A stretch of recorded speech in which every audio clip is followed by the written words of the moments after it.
Hello friends, આજે આપણે બનાવશું ભૂંગળા બટેકા. જે સ્ટ્રીટ ફૂડ છે, જે લારી ઉપર ખૂબ જ બધાને ખાવાની મજા આવે છે. તો બધાના ફેવરેટ એવા આપણે ભૂંગળા બટેકા બનાવશું, જે ઘરમાં એકદમ ઇઝીલી બની જાય છે અને ખાવાની ખૂબ મજા આવે છે.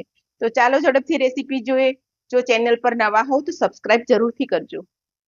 તો ભૂંગળા બટેકા બનાવવા માટે મેં આ બટેકા છે એને મેં બાફી લીધા છે. આ ભૂંગળા તળવા માટે આ લઈ લીધા છે. આ રેગ્યુલર મસાલા છે. મીઠું છે, લીલા ધાણા છે, તીખા મરચા મેં ઝીણા કાપી લીધા છે. આ ચીલી ફ્લેક્સ છે. આ જે લાલ મરચા આવે છે એની પલાળી અને મેં ચટણી કરી છે. આની જગ્યાએ તમે લસણની ચટણીનો પણ ઉપયોગ કરી શકો છો.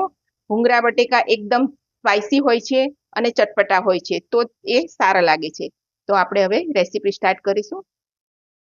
તો બટેટાને આપણે પહેલા ઝીણા ઝીણા કાપી લેવાના છે. ઘણા નાના બટેકા આખા આખા કરે છે, પણ તે ખાવામાં મજા નથી આવતી, ફાવતું નથી. તો આપણે આટલા કાપી લઈશું.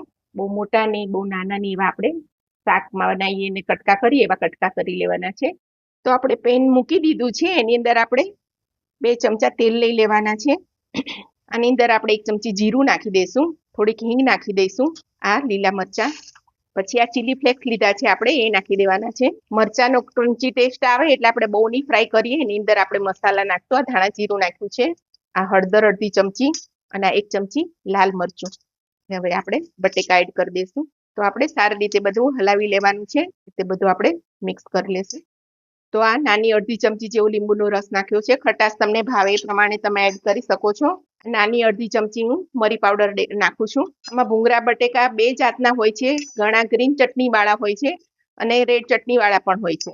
તો આપણે રેડ ચટણી વાળા બનાવીએ છીએ. તમારે જો ગ્રીન ચટણીનો ઉપયોગ કરવો હોય તો આની અંદર તીખા લીલા મરચા નાખવાના અને લીલા મરચાની ચટણી નાખવાની. અને આપણે અહીંયા લાલ ચટણીનો ઉપયોગ કરીશું. તો આ લાલ ચટણી આપણે નાખી દેવાની છે. આ લાલ ચટણીની રેસીપી મેં આગળ આપેલી છે. તમને લસણનો ટેસ્ટ ભાવતો હોય તો આમાં લસણની ચટણી ઉપયોગ કરવાનું છે. લીલા ધાણા ઉપર નાખી દઈશું. લાસ્ટમાં આપણે મીઠું એડ કરીશું.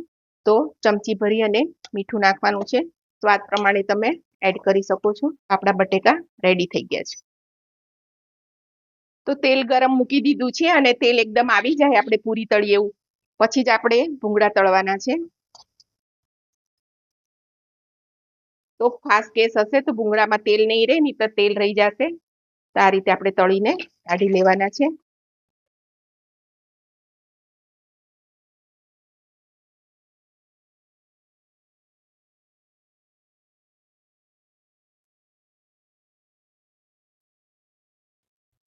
તો આપણા ભૂંગળા બટેકા તૈયાર થઈ ગયા છે. ખૂબ જ ચટપટા અને સ્પાઇસી બન્યા છે. એકદમ લારી જેવા જ બન્યા છે.